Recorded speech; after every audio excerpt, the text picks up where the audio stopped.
name is Black Bart. This is a hold-up. Now give me all your money.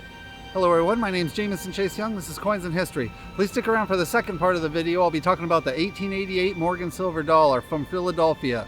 But first, Black Bart, Charles E. Bowles.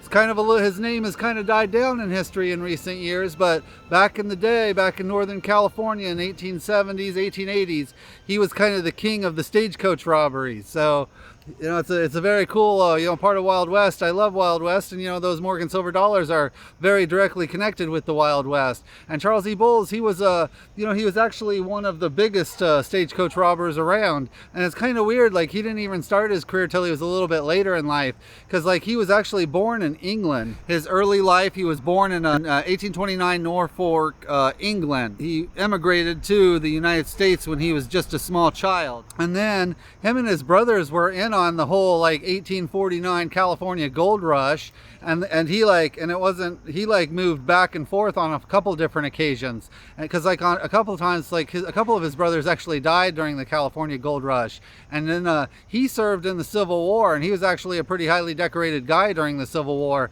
On August 13th, 1862, Bowles enlisted as a private in Company B, 116th Illinois Regiment. His name is spelled Bowles, as in the company record. He became a first sergeant within a year. Nowadays it takes, almost decades to become a first sergeant.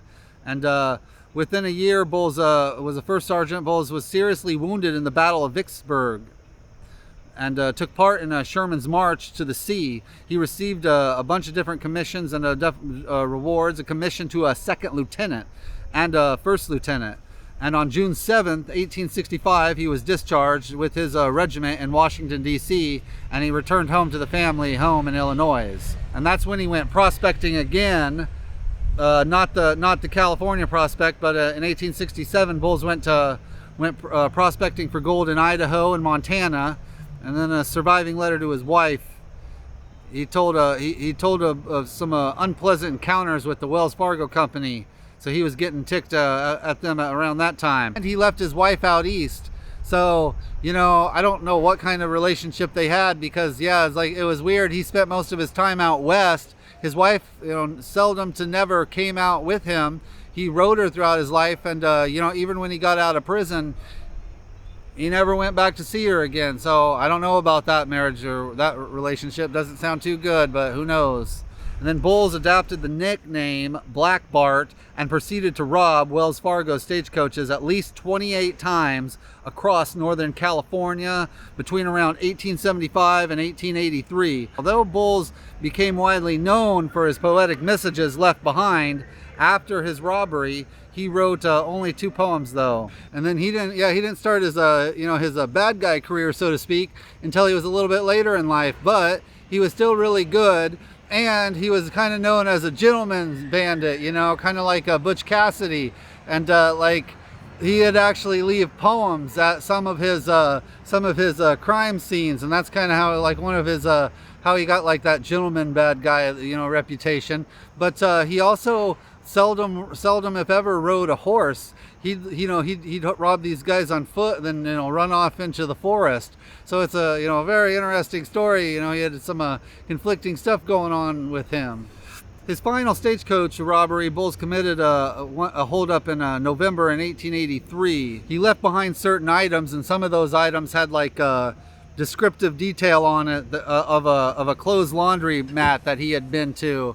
So the detective agencies were able to trace it back to him, and that's how he got caught for his final holdup. And Wells Fargo pressed charges only on the final robbery, though. Out of all the robberies he did, he only got pressed charges on that final one.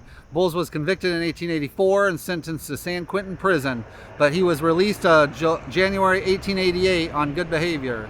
And he never actually died, so to speak, because, February 28th, 1888, that's not the date of his death. That's just the last time he was ever seen. They tracked him to a town in California, and the hotel clerk said that a guy named Bowles had checked in there, but that's just the last time they ever saw him. So they don't know if he died. There was a lot of other rumors, that he lived here or there, even a rumor that he went to Japan. So who really knows? But it was in 1888 when not only Charles Bull's Black Bart was being last seen, but also when the Morgan silver dollar 1888 was being minted in Philadelphia.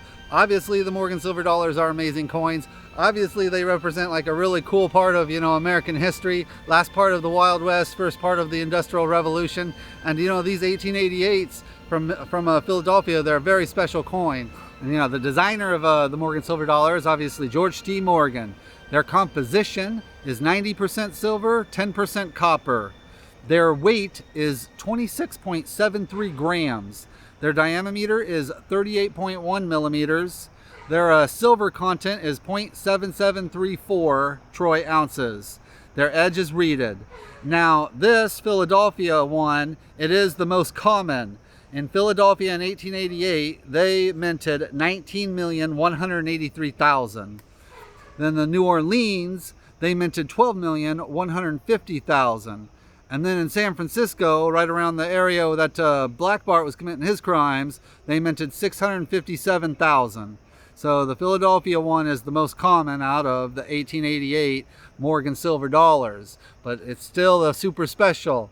And I always loved the Morgan silver dollars, and I love this time period, the whole Wild West. I guess this would be kind of like knocking on the door of the end of the Wild West. But yes, these 1888 Morgan silver dollars were being minted when Black Bart, Charles E. Bulls, was being last seen. Not dying, but being last seen. So pretty cool, pretty cool. We love Wild West history, and we love our Morgan silver dollars. So these are very amazing coins. And I hope that you enjoy seeing this Wild West history and these Morgan silver dollars. I hope that you enjoy these videos. If you do, please hit the like button and please hit the subscribe button. My name's Jamison Chase Young, and this is Coins in History.